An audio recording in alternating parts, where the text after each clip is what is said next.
महाभारत के युद्ध में एक ऐसा योद्धा था जो कौरवों के घर में पैदा हुआ, लेकिन अंत में पांडवों के साथ खड़ा हुआ था, और वह था युयुत्सु। धृतराष्ट्र का पुत्र।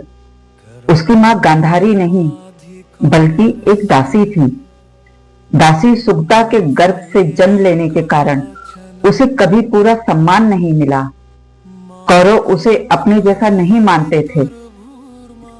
सभा में, महल में, खेल के मैदान में, हर जगह उसे अलग नजरों से देखा जाता था।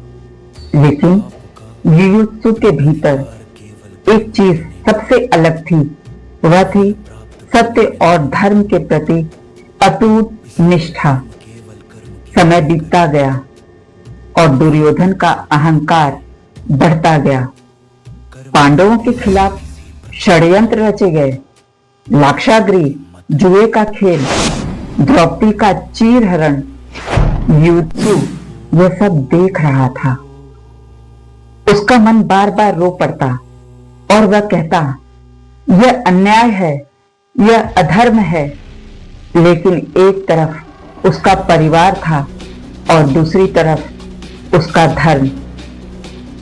एक दिन कौरवों की सभा में जब फिर से पांडवों के खिलाफ योजना बन रही थी, युयुत्सु खुद को रोक नहीं पाया। उसने आगे बढ़कर कहा, भैया, यह अन्याय है। हम अपने ही भाइयों के साथ धोखा कर रहे हैं। यह सरासर धर्म के विरुद्ध है। सभा में सन्नाटा छा गया। दुर्योधन क्रोधित हो उठा और उसे फटकारते हुए कहा, तू दासी पुत्र होकर मुझे सिखाएगा धर्म? दुर्योधन उसे बुरी तरह डांट रहा था। वो स्थिर दृष्टि से दुर्योधन को देख रहा था और जैसे जैसे दुर्योधन की आवाज ऊंची होती गई, युयुत्सु की आंखों में आंसू आ गए। यह आंसू डर के नहीं बल्कि बेबसी के थे। दुर्योधन उसे लताड़े जा रहा था, जबकि बाकी कौरव उस पर हंस रहे थे। उस क्षण युयुत्सु का दिल टूट गया। उसे समझ आ गया, वह इस परिवार में होते हुए भी अकेला है।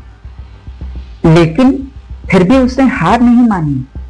उसके भीतर का धर्म अब और मजबूत हो चुका था। भविष्य में कौरवों को सदमा लगने वाला था। इधर कौरवों की करतूतों ने युद्ध की स्थिति पैदा कर दी। दोनों सेनाएं आमने सामने थीं। इतिहास का सबसे बड़ा युद्ध शुरू होने वाला था। तभी श्री कृष्ण आगे आए। उन्होंने ऊंची आवाज में कहा, जो भी इस युद्ध में धर्म के साथ खड़ा होना चाहता है, वह अभी अपना पक्ष बदल सकता है। पूरे रणभूमि में सन्नाटा छा गया। कोई आगे नहीं बढ़ा। और तभी कौरवों की सेना से एक योद्धा बाहर निकला। वह था युयुत्सु। हर कोई उसे देख रहा था। वह धीरे धीरे आगे बढ़ रहा था। सभी कौरव हैरान थे कि यह कहां जा रहा है।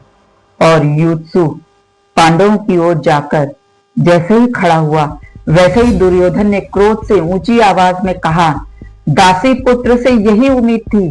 कौरव तो तू कभी था ही नहीं। आज यह साबित भी हो गया।